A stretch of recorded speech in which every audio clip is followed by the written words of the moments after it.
तुमने देखा, तुम ध्यान करने बैठते हो कितने विचार उठते, ज्यादा उठते, उससे ज्यादा उठते हैं जितना जब तुम ध्यान करने नहीं बैठते। 24 घंटे 1000 काम में लगे रहते हो, इतने विचार नहीं सताते। घंटे भर आंख बंद करके बैठ जाओ आसन लगा के, तुम एकदम हैरान हो जाते हो कि मामला क्या है। क्या विचार प्रतीक्षा ही करते थे कि करो बच्चों ध्यान करो, फिर तुम्हें बताएंगे। सब तरफ से टूट पड़ते, सब दिशाओं से हमला बोल देते, जैसे प्रतीक्षा में थे कि करो ध्यान तो मजा चखाएं। आने लगते सब तरह के विचार, धन के, वासना के, काम के, राजनीति के, यह वह कूड़ा करकट, सब अखबार उड़े आते। सब एक दिशा से नहीं, सब दिशाओं से हमला हो जाता, एकदम घिर जाते दुश्मनों में। थोड़ी देर में थक के उठाते हो, सोचते हो इससे तो हम जब काम में लगे रहते हैं तभी कम विचार होते, ये तो चले थे निर्विचार होने और विचार के झंझावात से घिर गए। ऐसा क्यों होता है? इसलिए होता है कि मन तुम्हारी सुरक्षा कर रहा है। मन कह रहा कहां जाते हो, जिस लक्ष्य का कोई पता नहीं, जहां तुम कभी गए नहीं, जिसका कोई स्वाद नहीं, किस मृग मरीचिका के पीछे जा रहे हो। व्यवहारिक बनो, जो जाना माना है, परखा है, उसी को पकड़े रहो। इसलिए आशीष की जरूरत है। आशीष का अर्थ है हम तो इस किनारे हैं, उस किनारे से कोई पुकार दे दे। आशीष का अर्थ है हम तो इस किनारे खड़े हैं, कोई उस किनारे से कह दे कि घबराओ मत, मैं पहुंच गया हूं, आओ। और जैसे तुम डर रहे हो मैं भी डरता था, डरो मत, पहुंचना होता है, देखो मैं पहुंच गया हूं। बुद्धों का सत्संग खोजने का और क्या अर्थ होता है? यही कि किसी ऐसे आदमी के पास होना जो अनुभव से कह सके कि पहुंच गया हूं। शास्त्रों से नहीं, अनुभव से, जो गवाह, जो साक्षी हो, जो ये ना कहे कि मैं परमात्मा को मानता हूं, जो कहे मैं जानता हूं, जो इतना ही ना कहे जानता हूं, बल्कि कहे कि मैं हूं। ये 3 अवस्थाएं हैं, मानना, जानना, होना। मानना बहुत दूर है, वो इसी किनारे खड़ा आदमी जो मानता है, उसे पता नहीं। अंधा आदमी जैसे रोशनी को मानता है कि होनी चाहिए, होगी, इतने लोग कहते हैं तो जरूर होगी, मगर संदेह तो उठते ही रहेंगे, क्योंकि उसने तो जाना नहीं, उसने तो देखा नहीं, पता नहीं लोग झूठी बोलते हो, लोगों का क्या भरोसा। अपने अनुभव के बिना जानना कैसे हो, मानना भी कैसे हो? तो मानना भी थोथा होता है, सब मानना थोथा होता है, सब विश्वास अंधविश्वास होते। फिर एक आदमी है जिसकी आंख खुली और जिसने देखा, और देखा कि हां रोशनी है, वृक्षों पर नाचती हुई किरणें देखी, आकाश में उगा सूरज देखा, रात में घिरा आकाश चांद तारों से भरा देखा, देखे फूल, 1000 रंग देखे, आकाश में खिले इंद्रधनुष देखे, देखा सब, और कहा कि नहीं है, ये जानना हुआ। इसके आगे एक और स्थिति है, जब आदमी जानता ही नहीं, आंख ही नहीं हो जाता, बल्कि रोशनी ही हो जाता, जब स्वयं प्रकाश रूप हो जाता। इसलिए बुद्ध को हम भगवान कहते, महावीर को भगवान कहते। जाना ही नहीं, हो गए, जो जाना वही हो गए। जानने में थोड़ी दूरी होती, मानने में तो बहुत दूरी होती, जानने में थोड़ी दूरी होती। देख रहे हैं, वह रहा प्रकाश, हम खड़े यहां। फिर धीरे धीरे दूरी मिटती जाती, और जो जाना जा रहा है और जो जानने वाला एक ही हो जाते। ज्ञाता और ज्ञेय का भेद गिर जाता है, वहीं परम ज्ञान है। ऐसे किसी व्यक्ति का आशीष मिल जाए तो तुम्हारे भीतर उत्साह और उमंग भर जाती, श्रद्धा का सूत्रपात होता है, संवेग पैदा होता है। कोई पहुंच गया है तो हम भी पहुंच सकते हैं, कोई पहुंच गया है तो दूसरा किनारा है। इसलिए आशीष मांगने आए थे। बुद्ध जिस कुटी में रहते थे उसका नाम था गंध कुटी, बुद्ध की सुगंध के कारण। एक सुवास है आत्मा की, जैसे फूल जब खिलते हैं तो एक सुवास होती, कागज के फूलों में नहीं होती। कागज के फूल कभी खिलते ही नहीं, असली फूलों में होती सुवास। साधारण आदमी में सुवास नहीं होती, वो करीब करीब कागज का फूल है। कागज का क्योंकि उसने सब झूठ का जाल अपने चारों तरफ बना रखा है। उसने दूसरों को धोखा दिया, अपने को भी धोखा दे लिया। प्रवंचक है, मिथ्या है, झूठी झूठ की परतें, सच उसमें खोजे से नहीं मिलता। कितना ही खोदो, एक झूठ के बाद दूसरा झूठ, दूसरे झूठ के बाद तीसरा झूठ। कितना ही खोदो, एक मुखौटा, दूसरा मुखौटा, मुखौटे पे मुखौटे। उसके असली चेहरे का पता नहीं चलता कि असली चेहरा क्या है। और ऐसा नहीं कि तुम्हें पता नहीं चलता, उसे खुद भी पता नहीं रहा है, उसे खुद भी अपने असली चेहरे का पता नहीं। बुद्ध की परंपरा में भिक्षुओं से निरंतर कहा गया, अपने असली चेहरे की खोज करो। वह चेहरा जो जन्म के पहले तुम्हारा था और मृत्यु के बाद फिर तुम्हारा होगा, उस चेहरे की खोज करो। जो चेहरे जिंदगी ने तुम्हें दे दिए, इन चेहरों को उतार के रखो। ये सब चेहरे झूठ हैं। बच्चा पैदा हुआ तब न तो हिंदू होता, न मुसलमान, न ईसाई, न जैन, न बौद्ध। ये असली बात है। फिर उसके ऊपर एक चेहरा ने टांग दिया कि हिंदू, ये मुसलमान, ये ईसाई। फिर हिंदू में भी ब्राह्मण की, शूद्र की, क्षत्रिय की, वैश्य। फिर ब्राह्मणों में भी कानिकुब्ज ब्राह्मण कि देशस्थ की कोकणस्थ। फिर रोग पर रोग है, बीमारियों पर बीमारियां हैं। खोजते चले जाओ चेहरे पे चेहरे, इसका असली चेहरा पता ही नहीं चलेगा। जब ये पैदा हुआ था तब इसे ये भी पता नहीं था कि मैं स्त्री हूं या पुरुष। तब ये बस था, तब इसे कुछ पता नहीं था। इसका देह भाव नहीं था, सिर्फ आत्मभाव था, मैं हूं, बस इतना था। अब ये स्त्री है, पुरुष है, हिंदू है, मुसलमान है, गरीब है, अमीर है, ज्ञानी है, अज्ञानी है, साधु है, असाधु है। ये सब चेहरे इसने खरीदे बाजार से। स्कूलों में बिकते, कॉलेजों में बिकते, यूनिवर्सिटीज में बिकते, सब तरफ चेहरे बिकते।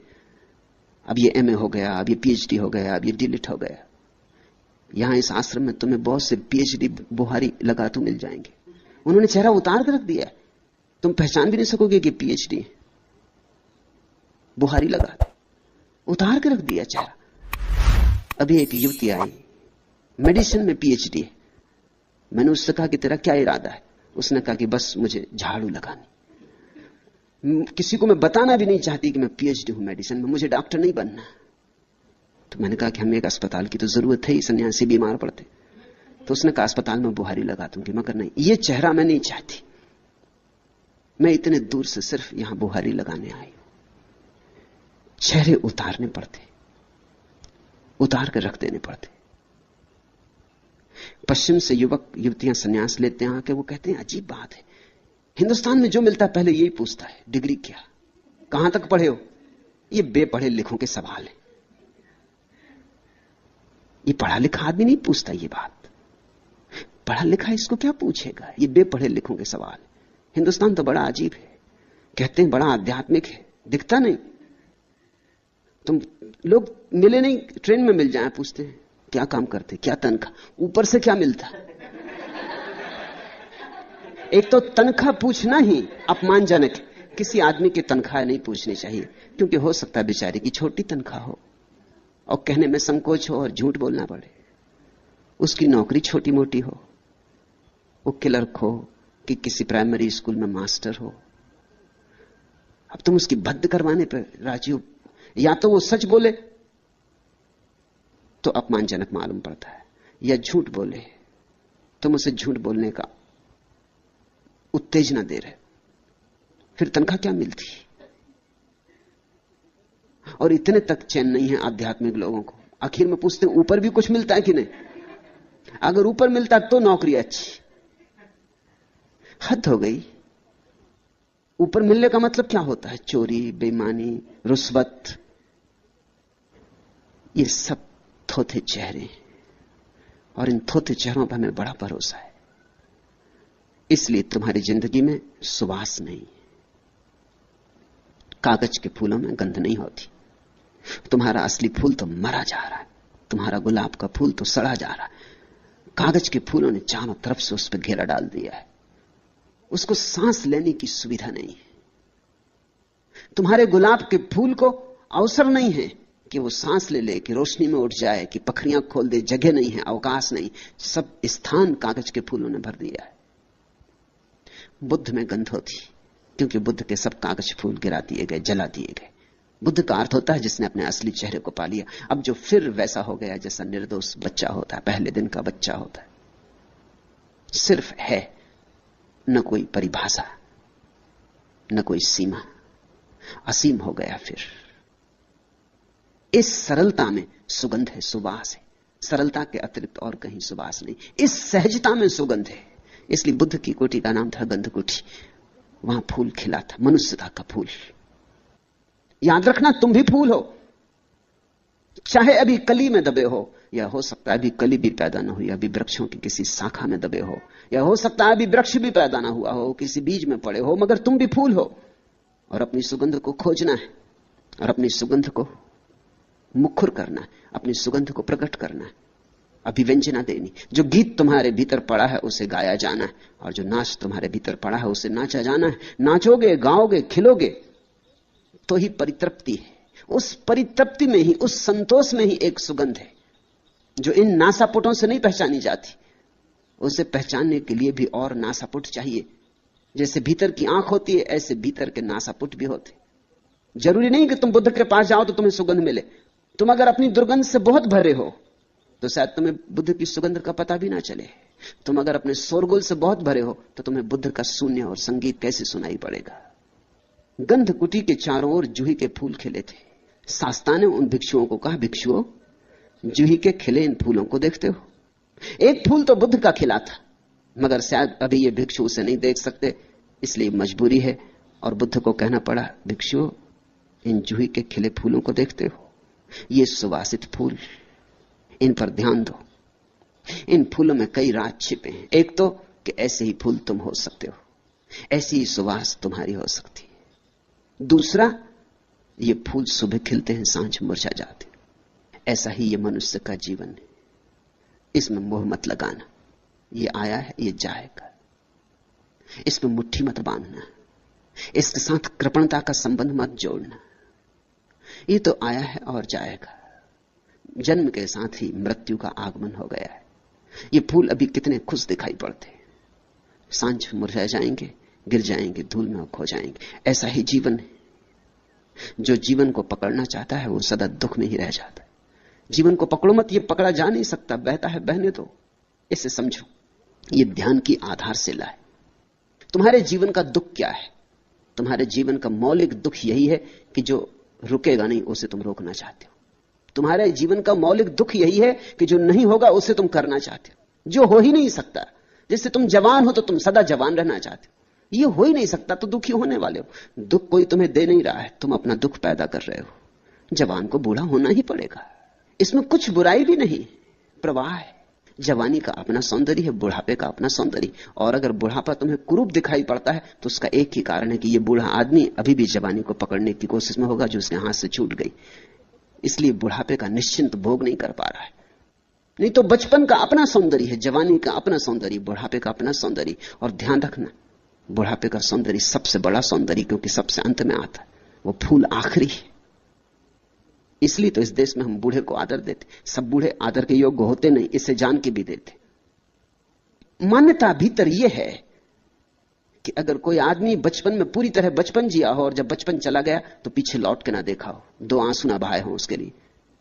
जवानी में पूरी जवानी जिया हो और जब जवानी चली गई तो लौट के ना देखा हो, वो आदमी पूरा बुढ़ापा जिएगा। उसके बुढ़ापे में प्रज्ञा होगी, बोध होगा, समझ होगी। बच्चा तो कितना ही निर्दोष हो फिर भी अबोध होता है। उसकी निर्दोषता में एक तरह का अज्ञान होता है। उसकी निर्दोषता अज्ञान की पर्यायवाची होती। वो निर्दोष है क्योंकि अभी उसने जाना नहीं है। जवानी जिद्दी होती, जवानी सपनों से भरे हुए समय का नाम है। जवानी हजार सपने देखती है और हजार तरह की विपदाओं में पड़ती। जवानी में हजार तरह की मूढ़ताएं सुनिश्चित है।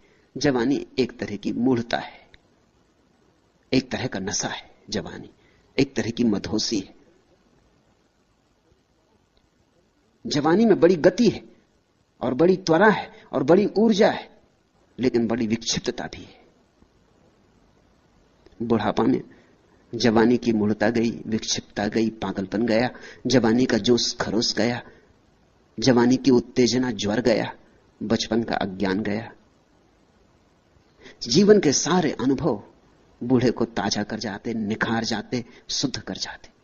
अब न वासना के अंधड़ उठते,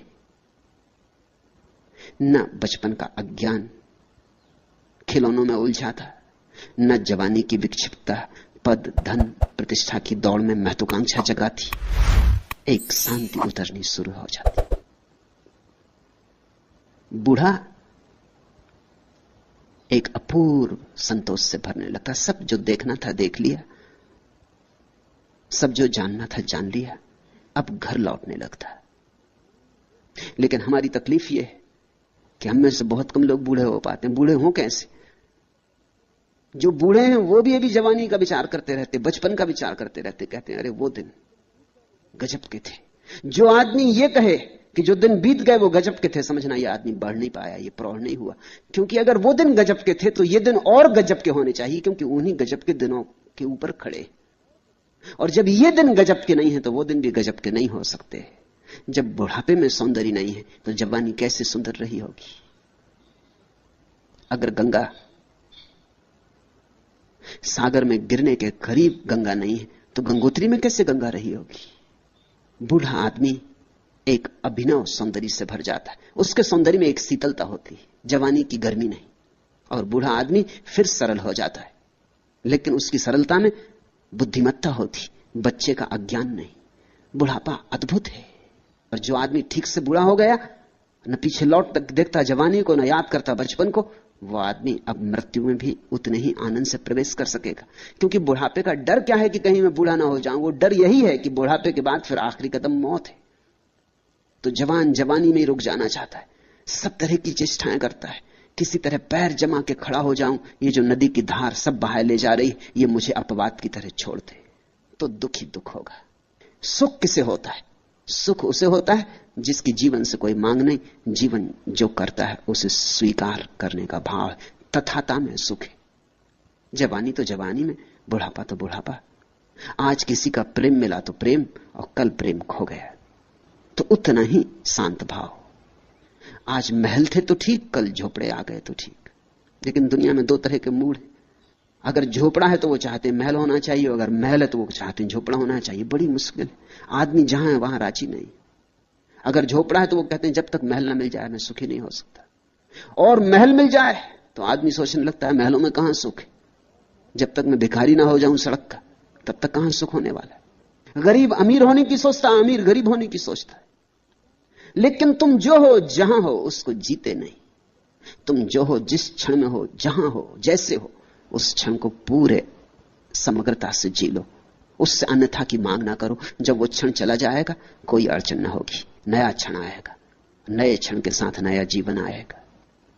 तो फूलों में ये भी संदेश है, और फूलों में ये भी संदेश है कि ये जीवन सदा रहने को नहीं, आज है कल नहीं हो जाएगा। इसलिए ये यात्रा है, मंजिल नहीं। यहां घर मत बना लेना।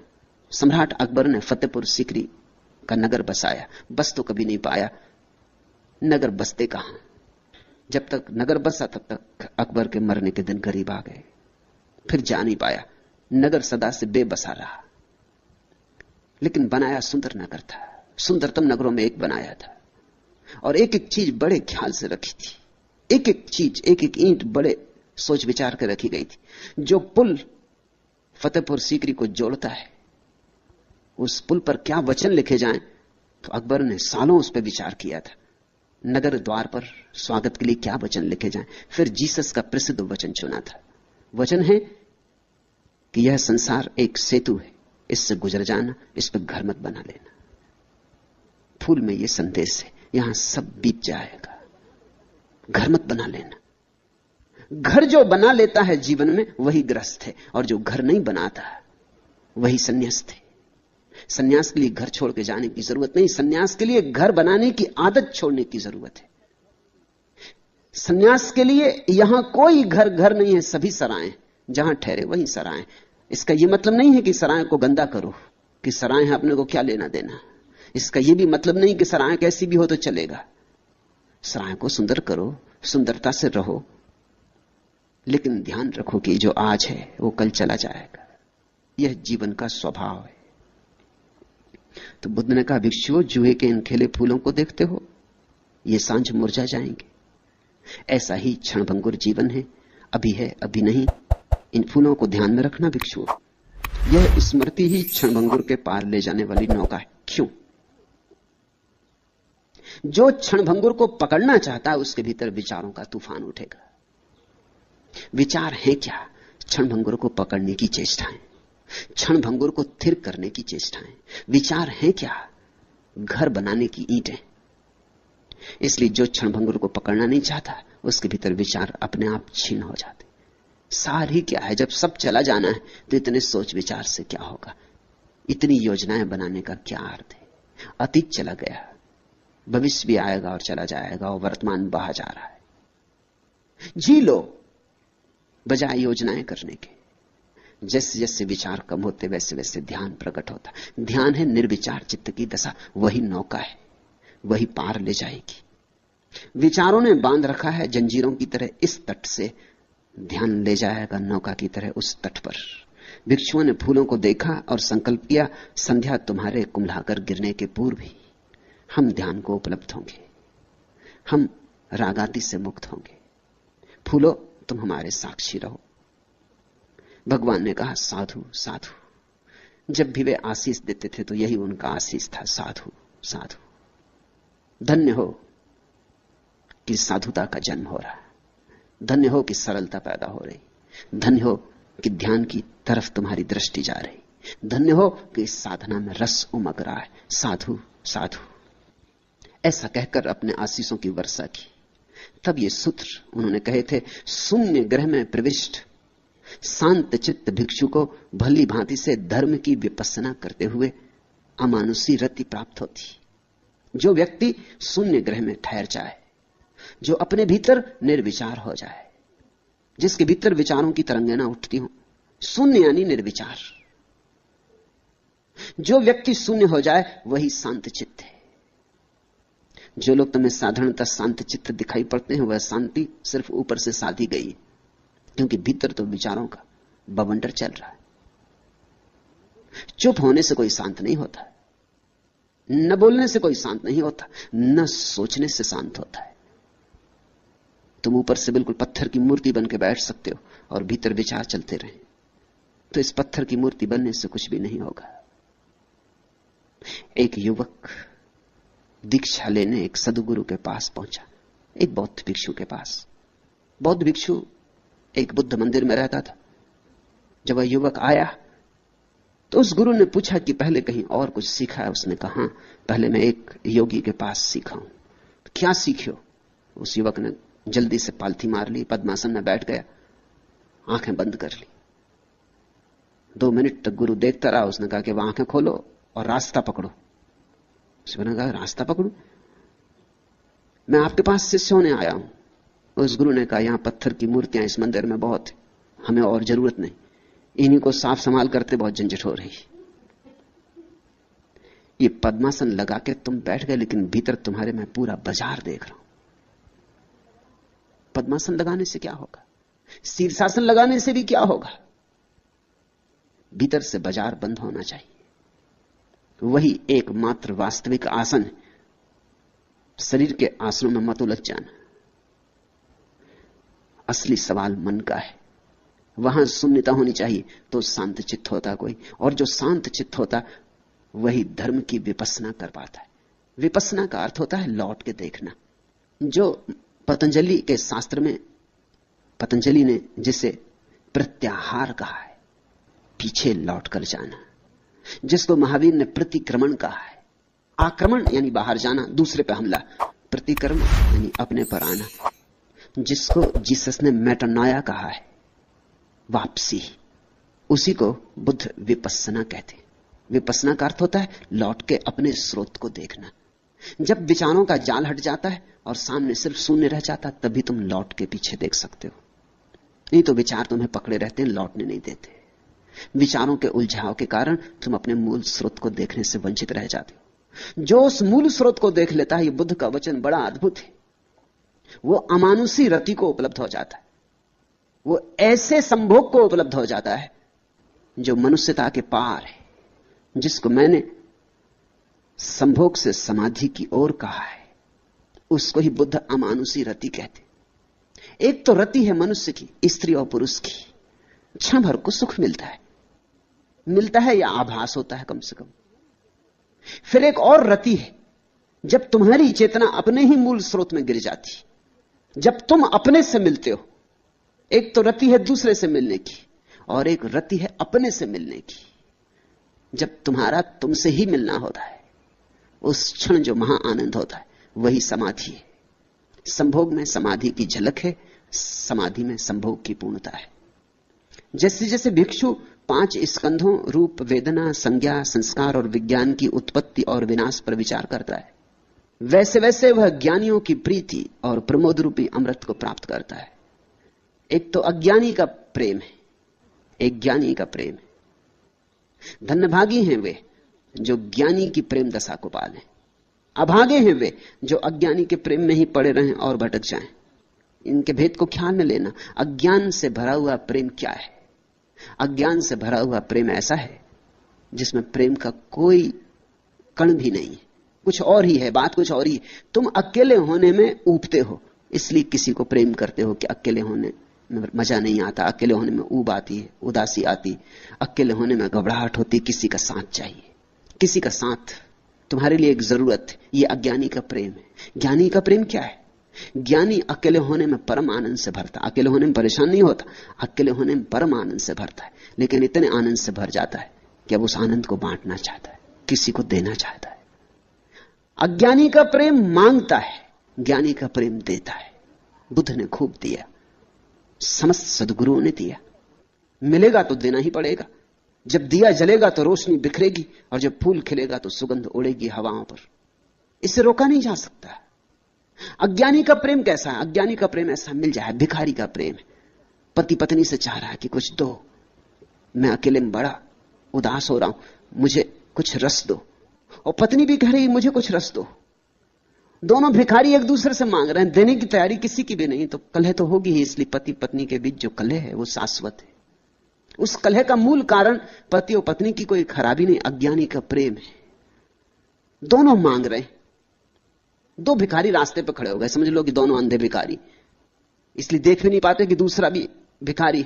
दोनों एक दूसरे के सामने हाथ फैलाए खड़े हैं कि कुछ मिल जाए, दया करो। वही दशा है पति पत्नियों की, अंधे, देख भी नहीं सकते कि दूसरा बेचारा खुद ही भिखारी, इससे क्या मांग रहे, और दूसरा भी मांग रहा है कि कुछ मिल जाए। और दोनों ही दुखी होंगे, क्योंकि मिलना तो है नहीं, देने की तैयारी किसी की वहां है नहीं, देने को वहां कुछ है ही नहीं, तैयारी भी कैसे हो, सब खाली खाली है, रिक्त है। इसलिए इस जगत में सभी प्रेमी समझते हैं कि धोखा दिया गया, कि कहां से इस स्त्री की झंझट में पड़ गया। इतनी स्त्रियां थी जिनसे मिल सकता था, किसी से नहीं मिलने वाला था। तुम उनके पतियों से तो पूछो जाके उनको क्या मिला। वो सोचते हैं कि शायद तुम्हारी पत्नी मिल जाती तो उन्हें कुछ मिल जाता। मैंने सुना है एक यहूदी पुरोहित को एक युवक ने आके कहा कि मुझे क्षमा कर दे, मुझे बिल्कुल क्षमा कर दे, मैं महापापी हूं। यहूदी पुरोहित ने कहा लेकिन मुझे पता तो चले क्या पाप है। उस युवक ने कहा मत पूछे, बस मुझे क्षमा करना, ये पाप ऐसा है कि मैं कह ना सकूंगा। लेकिन पुरोहित ने कहा तुम मुझसे कह सकते हो और बिना जाने मैं क्षमा भी कैसे कर दूं। तो मजबूरी में युवक ने कहा कि मामला यह है कि कई बार मेरे मन में आपकी पत्नी के प्रति वासना उठती, मुझे क्षमा कर दे। उस यहूदी पुरोहित ने उसके सिर पे हाथ रखा और कहा बेटा घबरा मत, मेरे मन में भी तेरी पत्नी के प्रति विचार उठता, तू निश्चिंत रह, इसमें कुछ अपराध नहीं है, क्योंकि यह हालत मेरी भी। यही हालत है जो तुम्हें नहीं मिला है, सोचते हो शायद उससे मिल जाता। इस जगत में भिखारी भिखारियों के सामने खड़े। किसी सम्राट को खोजो, मगर सम्राट को खोजने का ढंग सम्राट होना है, इसलिए बड़ी मुसीबतें। सम्राट के पास सम्राट होकर पहुंच सकते हो, भिखारी को राजमहल में प्रवेश भी नहीं मिलेगा। सम्राट को खोजने का उपाय सम्राट होना है। अगर बुद्धों से सत्संग चाहते हो तो ध्यानी बनो, धीरे धीरे तुम्हारा सम्राट भी भीतर पैदा हो। फिर खूब प्रेम बरसता है, प्रेम ही प्रेम बहता है, प्रेम की रसधार बहती। वह वैसे ही वैसे जैसे जैसे विपस्सना को उपलब्ध होता है और जैसे जैसे देखता है संसार में सब क्षण भंगुर है, यहां कुछ ठहरने वाला नहीं, वैसे वैसे ज्ञानियों की प्रीति और प्रमोद रूपी अमृत को प्राप्त करता है। और जब देने की कला आ जाती है और देने की क्षमता आ जाती तो सुख है। सुख देने में, लेने में नहीं। तुमने भी कभी कभी जीवन में निरीक्षण किया होगा इस बात का कि जब तुम देते हो तब एक तरह का सुख मिलता है, कुछ भी थोड़ा सा भी दे दो, और जब तुम लेते हो तब पीछे थोड़ी सी ग्लानि होती है, लेने में तुम दीन हो जाते। इसलिए एक बात जानना, अगर तुम किसी को कुछ दो तो ख्याल रखना वो तुम्हें कभी क्षमा नहीं कर पाएगा, वो तुमसे बदला लेगा। इसलिए अक्सर होता है, लोग कहते हैं हमने तो नेकी की, हमें बदले में बदी मिली, उसमें राज है।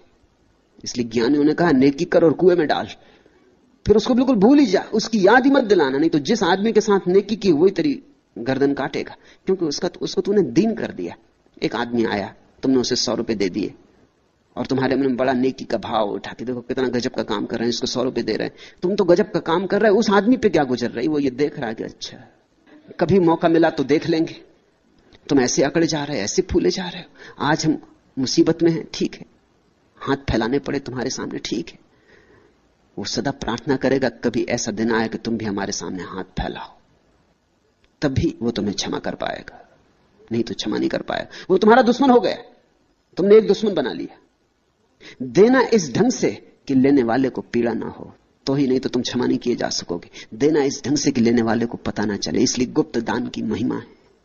देना इस ढंग से कि लेने वाले को यह ख्याल ही ना हो कि देने वाला वहां अकड़ के खड़ा था और देने में मजा ले रहा था। देना विनम्रता से, देना झुक के, हाथ तुम्हारा नीचा हो इस ढंग से देना, लेने वाले का हाथ ऊपर रहे इस ढंग से देना, ताकि लेने वाले को ऐसा लगे कि लेके उसने तुम पर कृपा की है, अनुग्रह किया। फिर तुम्हारे लिए कभी नेकी के बदले में बदी नहीं मिलेगी।